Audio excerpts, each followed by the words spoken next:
So let's start. We will discuss example number one. Yesterday we have discussed how to prepare stock register by FIFO method, first in, first out. Today we will discuss how to prepare uh, stock register by LIFO method. LIFO method का full form होता है last in first out. Last in first out मतलब कि जो अंत में माल आएगा वो सबसे पहले जाएगा, बाद में आया पहले जाएगा। इस मेथड में क्या होता है कि जो लेटेस्ट माल होता है उसको हम पहले यूज कर लेते हैं। तो इसकी सबसे बड़ी प्रॉब्लम ये है या फिर इसकी लिमिटेशन ये हो जाती है कि जो ओल्ड गुड्स हैं, पुराना जो माल है वो पड़ा रहता है स्टॉक के अंदर। तो जो स्टॉक की वैल्यूएशन आती है वो ओल्ड प्राइस से आती है, कम कीमत से आती है। स्टॉक की वैल्यूएशन कम होने की वजह से प्रॉफिट जो है वो कम हो जाता है, एक इसकी ये लिमिटेशन रहती है। और दूसरा, जो पुराना स्टॉक पड़ा रहता है तो वो आउटडेटेड हो जाता है डे बाय डे। तो आउटडेट होने के कारण वो स्टॉक का लॉस भी आ सकता है। ये दो इसकी मेन लिमिटेशन है। लेकिन according to the types of good, जैसा आपका माल है, जैसा आपका गुड्स है, उस गुड्स के अकॉर्डिंग आपने मेथड चूज करनी चाहिए, आइदर फीफो मेथड और लीफो मेथड। तो दोनों में से कोई भी मेथड यूज कर सकते हैं। आज हम लीफो मेथड से उसी सवाल को फिर से सॉल्व करेंगे। जो सवाल हमने कल सॉल्व किया था उसी सवाल को, उसी एग्जाम्पल को आज लीफो मेथड की मदद से देखेंगे। ओके, एग्जाम्पल पूरा मैंने काउंट किया हुआ है, आपको सिर्फ वो एग्जाम्पल मैंने समझाना है। ठीक है, चलिए देखिए, तो शुरू करते हैं एग्जाम्पल। मैं आपको स्क्रीन शेयर कर रहा हूँ। ये स्क्रीन शेयर हो गई। तो ये एग्जाम्पल नंबर वन, इसकी एग्जाम्पल की अमाउंट आपने ऑलरेडी पढ़ रखी है, इसको मैं रिपीट नहीं करता हूँ। फीफो मेथड कल हम देख चुके हैं, आज हम बात करेंगे लीफो मेथड। चलिए, तो लीफो मेथड में ये आपके सामने स्टॉक रजिस्टर है और बुक्स आप अपनी ओपन रखिएगा। बुक के अंदर एग्जाम्पल पूरा दिया हुआ है, उसमें आप देखो। सबसे पहले जो कोई ओपनिंग स्टॉक आपके पास नहीं है, अगर ओपनिंग स्टॉक होता तो ओपनिंग स्टॉक को हम सीधा बैलेंस में बताते और साथ में परचेज के कॉलम में भी बता सकते हैं, लेकिन यहाँ पर कोई ओपनिंग स्टॉक नहीं है। सबसे पहले यहाँ हम स्टार्ट करेंगे परचेज से। जो सबसे पहला परचेज हो गया आपका ये वाला, देखो 600 रुपए वाला।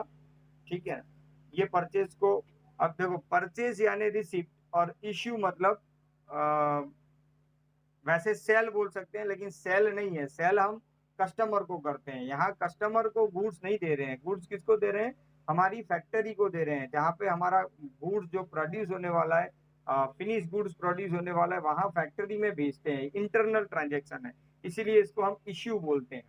चलिए, तो जब गुड्स परचेज करते हैं तो उसको रिसिप्ट के कॉलम में लिखेंगे। ये 600, 1.5, 900 का मटेरियल हो गया और ये हमारा सामने स्टॉक हो गया। तो पहला ट्रांजेक्शन खत्म, खरीदा, स्टॉक हो गया। उसके बाद दूसरा ट्रांजेक्शन 1200 रुपए का माल परचेज किया। 1200 रुपए का माल परचेज करने के बाद फिर से स्टॉक काउंट करेंगे। अब आपके पास दो प्रकार का स्टॉक है, ये देखिए दो प्रकार का स्टॉक है। एक स्टॉक 600 रुपए वाला है, दूसरा स्टॉक 600 यूनिट वाला है, 1.5 वाला। और दूसरा स्टॉक आपका 1200 यूनिट वाला है, जिसकी प्राइस 2 रुपए है। तो इस तरह से रिपीट करते हैं। फीफो मेथड और लीफो मेथड दोनों के अंदर स्टॉक जो है पिछले वाला रिपीट होगा, अगर वो आपके पास पड़ा है। अगर चला गया है तो माइनस हो जाएगा। ठीक है, चलिए अब नेक्स्ट ट्रांजेक्शन देखते हैं। नेक्स्ट 6 मार्च को आपने 1000 का आउटफ्लो करना है, मतलब 1000 इश्यू करना है। अब 1000 इश्यू करना है, मेथड है LIFO, last in first out. तो लास्ट इन फर्स्ट आउट में क्या करते हैं हम? जो लास्ट में लेटेस्ट टू लेटेस्ट जो माल आया ना, उसको हम आउट करते हैं। तो यहाँ सबसे लास्ट में माल कौन सा आया बताओ? ये वाला माल सबसे लास्ट में आया है, 1200 वाला। तो ये 1200 में से 1000 का आउटगोइंग होगा। तो ये 1000 की क्वांटिटी, 2 रुपए का प्राइस और 2000 रुपीज का उसका अमाउंट हो गया। ये आपका आउटगोइंग हो गया। इस आउटगोइंग के बाद व्हाट इज योर स्टॉक? अब आपके पास कितना स्टॉक बचा? तो 1200 में से 1000 गया, यानी 200 यूनिट, ये 2 रुपए के प्राइस वाले बच गए। और वो जो 600 वाला 1.5 रुपए वाला था वो तो वैसे के वैसे पड़ा ही। Okay, 600 units at the rate 1.5 per unit is remain as it is. It is not goes out, and out of 1200, 1000 is went away. So remaining 200 is in our stock. So this is our stock position after the outgoing of 6th March. 6 मार्च की जो outgoing है उसके बाद ये आपकी stock की position है। चलो यहां तक समझ में आ गया सबको? ओके, देन आफ्टर अब नेक्स्ट जो ट्रांजेक्शन है, नेक्स्ट ट्रांजेक्शन आप 10 मार्च का है, आपके पास 1402 रुपीज के प्राइस से आपने फिर से परचेज किया, यानी गुड्स कम्स इन। ओके, अब ये गुड्स कम्स इन हुआ तो ऑलरेडी आपके पास ये वाला स्टॉक तो पड़ा ही था, तो इसको हम यहाँ पर रिपीट कर रहे हैं, और उसके बाद ये 1400 वाला नया आया, तो 1400 इंटू 2 यानी 2800 का नया माल हो गया। Now you are having 3 kinds of stock. अब आपके पास 3 प्रकार का स्टॉक है इस 10 मार्च के ट्रांजेक्शन के बाद। चलो यहां तक भी क्लियर हो गया। अब आगे बात करते हैं नेक्स्ट जो ट्रांजेक्शन है, नेक्स्ट ट्रांजेक्शन आउटगोइंग है फिर से। अब कितना आउटगोइंग बोला है यहाँ पे? 1600 का। अब मेथड है LIFO, last in first out. तो सबसे लास्ट में कौन सा माल आया? ये वाला आया, तो ये 1400 पहले हमने दे दिया, आउटगोइंग में लिख दिया। उसके बाद आपको टोटल कितना आउटगोइंग करना है? या 1600 का। 1600 में से 1400 तो दे दिया लास्ट वाले में से, बाकी का 200 तो इससे ऊपर वाला दे दो, ऊपर वाला ये है, तो ये आ गया यहाँ पे पूरा का पूरा। तो टोटल 1600 की आउटगोइंग हो गई, यहाँ पर 2 रुपए की प्राइस हो गई। और उसके बाद में इस ट्रांजेक्शन के बाद what is your stock position? तो your stock position is this. ये स्टॉक बच गया आपके पास, ये 600 वाला अभी भी पड़ा है, जो सबसे पहले खरीदा वो अभी भी पड़ा है। ये इस मेथड की सबसे बड़ी लिमिटेशन है कि पुराना स्टॉक पड़ा ही रहता है, वो जाता नहीं है जल्दी से, ठीक है, इसीलिए इसको लीफो बोलते हैं। लास्ट में आया हुआ माल, लेटेस्ट माल पहले इश्यू करते हैं। इससे फायदा क्या होता है? फायदा ये होता है कि जो मटेरियल हम इश्यू करते हैं वो लेटेस्ट होता है, तो प्राइस लेटेस्ट आती है, इसलिए उसकी सेलिंग प्राइस लेटेस्ट डिसाइड होती है। नई टेक्नोलॉजी का माल कस्टमर को मिलता है, तो ये सारी चीजें इसके बेनिफिट में गिनवा सकते हैं। तो सामने पुराना माल पड़ा रहता है, ये इसको हम लिमिटेशन भी बोल सकते हैं। डिटेल में इसकी एडवांटेज और लिमिटेशन आपको बुक में दी गई है, फीफो मेथड और लीफो मेथड दोनों की कंपैरिजन आप देख सकते हैं। लेकिन यहाँ पर हम इसकी टेक्नोलॉजी क्या है, किस तरह से इसको रिकॉर्डिंग करते हैं, उसके बारे में बात कर रहे हैं, सिर्फ अकाउंटिंग पॉइंट ऑफ व्यू से बात कर रहे हैं। अब नेक्स्ट ट्रांजेक्शन 20 मार्च को है। 20 मार्च को फिर से आपने परचेज किया 600 यूनिट 2.5 के प्राइस से, तो रिसिप्ट में बताया। और इस ट्रांजेक्शन के बाद आपके पास दो टाइप के स्टॉक हो गए, 1.5 वाला पहले पड़ा था उसको रिपीट किया, और 600 2.5 वाला है उसको नया डाल दिया। तो इस तरह से आपके पास दो प्रकार का स्टॉक हो गया, ठीक है। चलिए नेक्स्ट, अब 23 मार्च को फिर से आउटगोइंग है, तो यहाँ पर आउटगोइंग कितनी है? 200 यूनिट है। अब लेटेस्ट टू लेटेस्ट ये 600 वाला जो था 2 रुपए 50 पैसे वाला, उसमें से आपने आउटगोइंग कर दी 500 रुपए का 200 यूनिट, और 2.5 रुपए का कीमत वाला माल चला गया। अब इसके जाने के बाद आपकी पोजीशन क्या होगी? ये 600 में से 200 गए तो 400 2.5 रुपए वाला बचा, और 600 1.5 रुपए वाला तो जैसे था वैसे पड़ा ही है, उसमें तो कोई चेंज नहीं है, ठीक है। इसके बाद कोई ट्रांजेक्शन नहीं है, सारे ट्रांजेक्शन खत्म हो गए। अब कल की तरह रिसिप्ट का क्वांटिटी का टोटल, रिसिप्ट का अमाउंट का टोटल, ठीक है, उसी तरह से इश्यू का क्वांटिटी का टोटल, ओके, उसी तरह से इश्यू का अमाउंट का टोटल। अब यहाँ पर ये 3800 में से 2800 माइनस करते हैं तो 1000 बचता है। ये 3800 में से 2800 1000, और ये लास्ट वाला इसका टोटल करते हैं तो भी 1000 होना चाहिए, ओके। और ये 7600 में से 5700 माइनस करते हैं तो 1900 बचता है, और इसका टोटल भी 1900 होना चाहिए। तो दोनों तरह से हॉरिजॉन्टली और वर्टिकली दोनों तरह से ये मैच होना चाहिए। और एक और चीज, यहाँ इस पूरे का टोटल नहीं करना है आपको, इस पूरे का टोटल नहीं करना है, सिर्फ और सिर्फ लास्ट की जो कॉलम है, लास्ट वाला जो स्टॉक पोजीशन है, उसी का टोटल ये है। ये 1900 जो आया है, ये किस तरह से आया है, देखो आप, 1900 इस तरह से आया हुआ है। ये 1900 इन दोनों का टोटल है, नहीं कि पूरा का पूरा टोटल लेना है, पूरा टोटल नहीं करना है। ठीक है, यहाँ पर पूरा टोटल करना है। ये वाला जो है ना, ये पूरा टोटल है, ये वाला जो है वो पूरा टोटल है, लेकिन ये पूरा टोटल नहीं है। ठीक है, यहाँ हर ट्रांजेक्शन के बाद में बैलेंस काउंट किया हुआ है। सो बी केयरफुल, इस तरह से टोटल नहीं होना चाहिए। तो देखा आपने कि पिछले मेथड के अंदर आपकी जो स्टॉक की पोजीशन थी वो देखो, 1000 रुपीज का स्टॉक था, 2300 रुपीज उसकी प्राइस आई थी।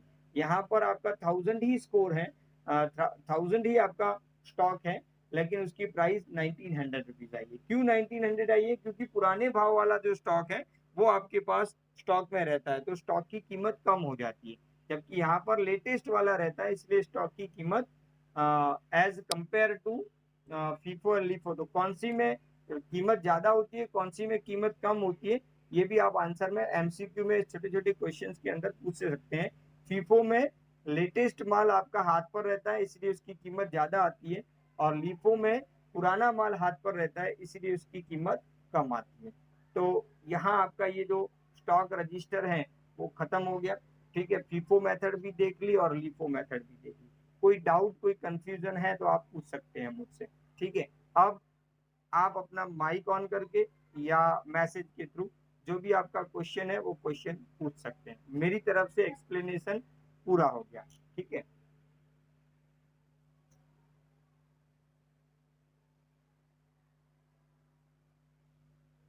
Let's start the question.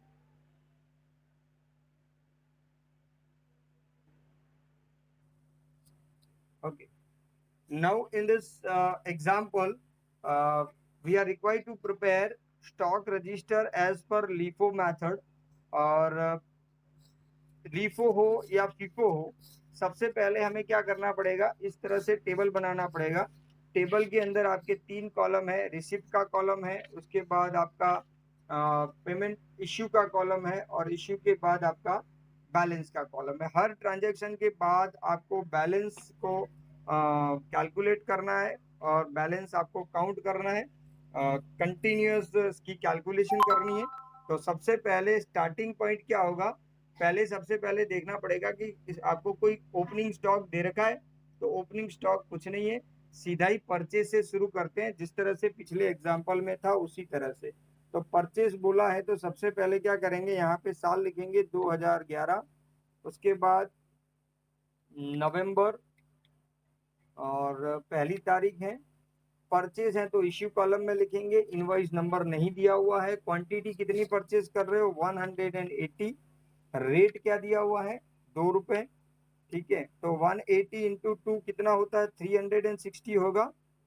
अगर कोई गलती हो तो बता देना, 360 हो गया।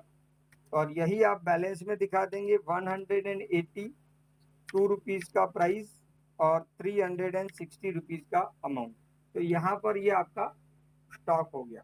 ठीक है, पहला ट्रांजेक्शन खत्म successfully, no any question.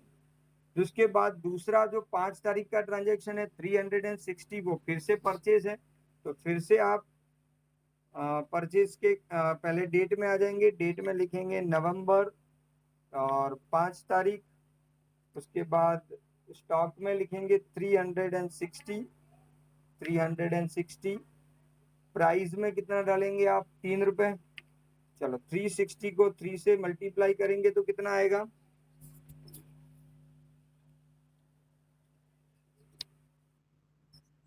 1080, 360 into 3, 1080, तो 1080 इस तरह से लिख देंगे यहाँ पे। और अब आपके पास 2 टाइप का स्टॉक हो गया, 2 स्टॉक हो गए आपके पास। तो स्टॉक कैसे काउंट करेंगे, सबसे पहले तो ये पुराना वाला जो स्टॉक है उसको यहाँ पे रिपीट करेंगे, और ये नया वाला जो स्टॉक है वो भी साथ में ला देंगे। अब आपके पास कितने टाइप का स्टॉक हो गया, 2 टाइप का स्टॉक हो गया। तो इस ट्रांजेक्शन के बाद आपने इस तरह से स्टॉक बताना है, ये स्टॉक यहाँ पर आ जाएगा।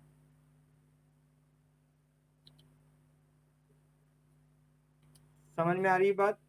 तो ये आपका 5 नवंबर के बाद स्टॉक का पोजीशन है, ये 5 नवंबर के बाद स्टॉक की पोजीशन इस तरह से हो जाएगी।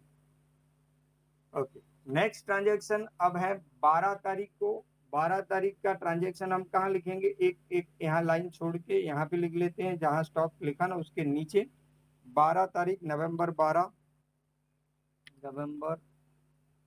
12 तारीख, और ये इश्यू है।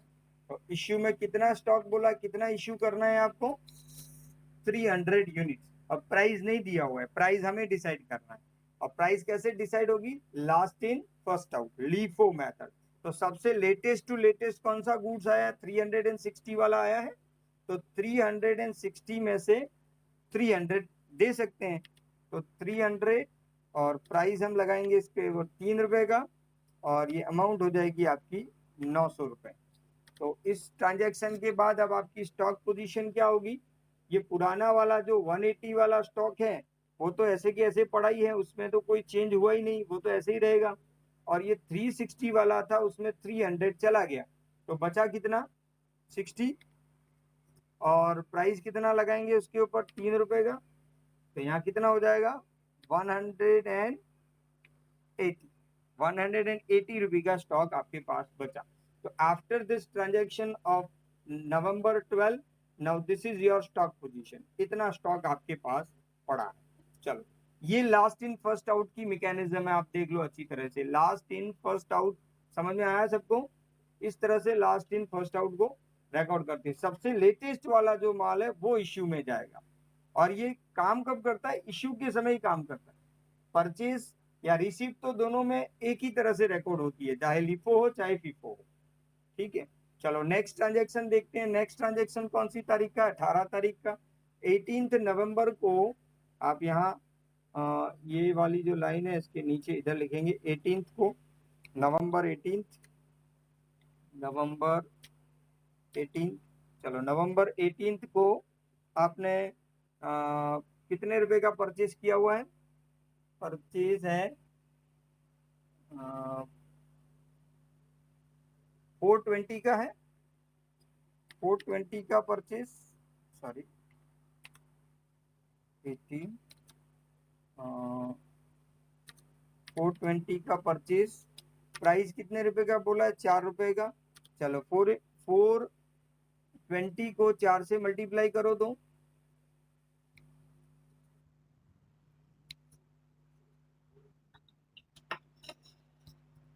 1680, 1680, ठीक है। चलो अब कहाँ चले जाएंगे हम, सीधा लास्ट कॉलम में। अब आपके पास कितने टाइप का स्टॉक हो जाएगा, 3 टाइप का स्टॉक हो जाएगा। 2 टाइप का स्टॉक तो ऑलरेडी आपके पास था ही, उसको हम कॉपी करके यहाँ पे रिपीट कर लेंगे, आप नहीं कर सकते, आपको फिर से लिखना पड़ेगा। और ये वाला जो स्टॉक है, ये वाला स्टॉक ये नया आ गया, इसको उठा के और रख देंगे यहाँ पे। अब आपके पास ये 3 प्रकार का स्टॉक हो गया। Now you are having 3 kinds of stock after the purchase of this 18 November. तो 18 नवंबर की परचेज के बाद आपकी ये पोजीशन है स्टॉक की। तो इस तरह से स्टॉक को रिपीट करना है। चलो नेक्स्ट अब 20 को देखते हैं, नवंबर 20। तो नवंबर 20 को आपके पास फिर क्या है, इश्यू का ट्रांजैक्शन है। चलिए तो इश्यू में चले जाते हैं हम। चलो कितना इश्यू करना है, 480 है शायद, 480। अब 480 कैसे निकालेंगे, लास्ट इन फर्स्ट आउट।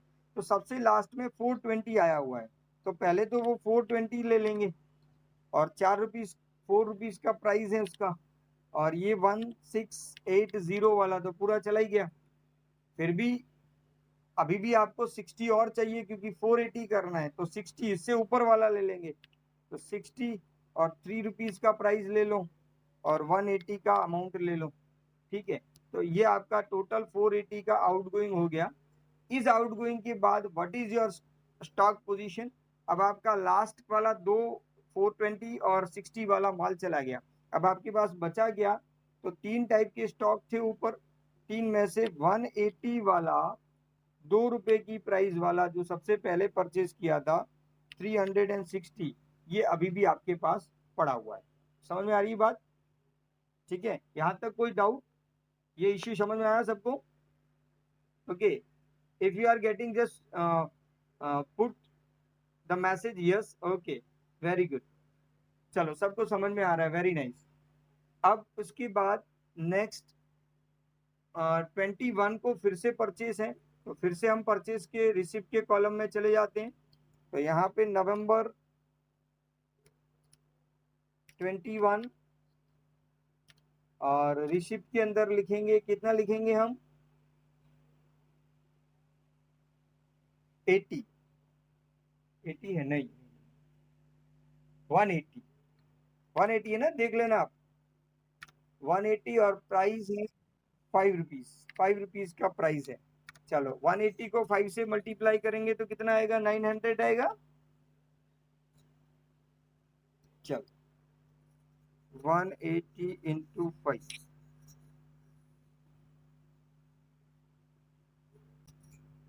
तो 900 होता है। अब आपके पास स्टॉक कितना हो जाएगा? इस ट्रांजैक्शन के बाद 180 वाला जो पुराना है वो तो रिपीट होगा ही होगा।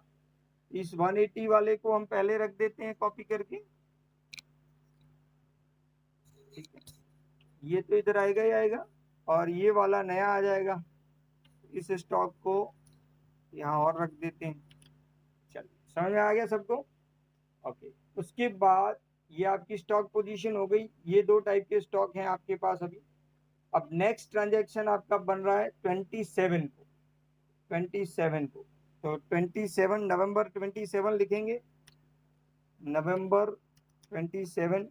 अच्छा, नवंबर 27 को क्या है? इश्यू है। कितना इश्यू है? 80 का इश्यू है। तो 80 issue last in first out method है, तो 80 स्टॉक में लिखेंगे। प्राइस कौन सा देंगे आप बताओ? 5 रुपीज, वेरी नाइस। तो 5 रुपीज का प्राइस देंगे तो 400 रुपये होगा, 400। हाँ, अब स्टॉक पोजीशन क्या हो जाएगी आपके पास? दो टाइप का स्टॉक था, तो ये वाला 180 वाला स्टॉक तो ऐसे के ऐसे ही है, उसमें तो कोई चेंज हुआ ही नहीं, उसको पहले लिख देंगे यहाँ पे। और उसके बाद ये 180 में से 80 गया, तो बाकी कितना बचा? 100, और उसमें 5 रुपीज का प्राइस और 500 रुपीज, ठीक है। इसके बाद कोई ट्रांजेक्शन आपके पास नहीं है, ठीक है। तो उसके बाद ये मैंने एग्जाम्पल के अंदर यहाँ पर शायद बताया था 20/11, 20 नहीं 30/11 है, ये सुधार देते हैं। आपकी बुक में 30/11 ही है। चलो, तो 30/11 को आपने अब स्टॉक का काउंट कैलकुलेशन करना है, काउंट करना है। आगे कोई ट्रांजेक्शन नहीं है, अब टोटलिंग करना है सिर्फ, और कुछ बाकी नहीं है। तो टोटलिंग करेंगे। सबसे पहले रिसिप्ट का टोटल कर लो, कितना आ रहा है रिसिप्ट का टोटल? 180 प्लस 360 प्लस 420 प्लस 180, कितना आया? 1140 आ रहा है सबको? ओके, और अमाउंट का टोटल 360 प्लस 1080 प्लस 1680 प्लस 900। अब इसका टोटल आ रहा है 4020, 4020। और इसी तरह से इश्यू का टोटल करेंगे, तो इश्यू में पहला है 300 प्लस 480 और प्लस 80, तो हो गया कितना? 860। तो 860 यहाँ लिख देंगे। और अमाउंट कितना हो जाता है? अगर आपने किया है तो बोल दीजिए, मैं लिख लेता हूँ, नहीं तो मैं कर ले। नहीं नहीं, हाँ, 3160। Everybody check it, confirm, very nice. चलो, अब 1140 में से 860 माइनस करो दो, 1140 में से 860 माइनस करते हैं तो हम 280 आंसर आया। और वही 280 आप वर्टिकली भी चेक कर लो, ये लास्ट वाला, ये देखो, इसका टोटल 180 280 हो रहा है ना, होना ही चाहिए, ठीक है। अब ये 4020 में से 3160 माइनस करो, 4020 माइनस 3160, तो कितना बचा 860। तो उसका लास्ट वाले दो का टोटल देख लो, 860 हो रहा है ना। चलिए, तो यहाँ पर ये नवंबर 30 की आपकी पोजीशन हो गई, स्टॉक की पोजीशन नवंबर 30, और ये आपका स्टॉक रजिस्टर लीफो मेथड से यहाँ खत्म हो गया। ठीक है, अगर ये फीफो मेथड से होता तो क्या फर्क पड़ता कि हर बार जो स्टॉक हम देते वो ऊपर से देते, तो ये जो 180 वाला स्टॉक है ना, ये वाला, ये स्टॉक में नहीं रहता, ये सबसे पहले चला जाता।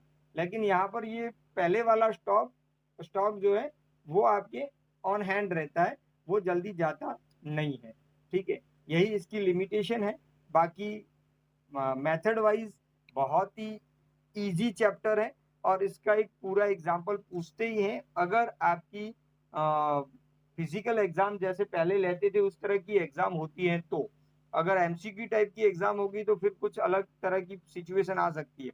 अब कैसी सिचुएशन होगी तो वो तो पता नहीं है, क्या है आगे क्या पोजीशन है।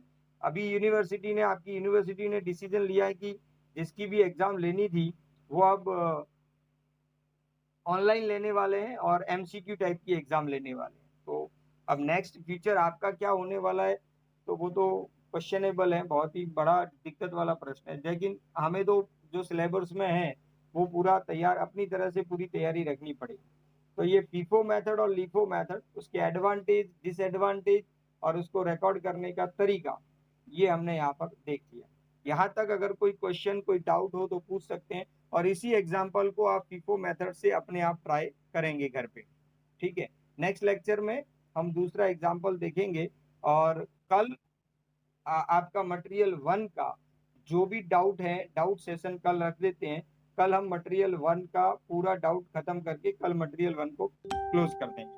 ठीक है, और इन दो अभी आज दो क्वेश्चन हमने किए लिफो मेथड के। होप सो कि इसमें आपको कोई कंफ्यूजन नहीं होगी। लेक्चर જોતા રહો બરાબર, અને એમાં બી કઈ ક્વેરી નીકળે, કોઈ કન્ફ્યુઝન હોય અને તમારી તરફથી કોઈ સજેશન હોય તો બી તમે કરી શકો છો કે સાહેબ આ રીતે કરો તો વધારે ઇફેક્ટિવ થશે, કારણ કે ટેકનોલોજીનો યુઝ અત્યારે યંગ બ્લડ્સ વધારે કરે છે as compare to us, right. અમે લોકો બી જોડે જોડે ફેમિલિયર થઈએ છીએ, પણ મોબાઈલ સાથે તમારો નાતો વધારે છે એઝ કમ્પેર ટુ અસ, અમારું નથી।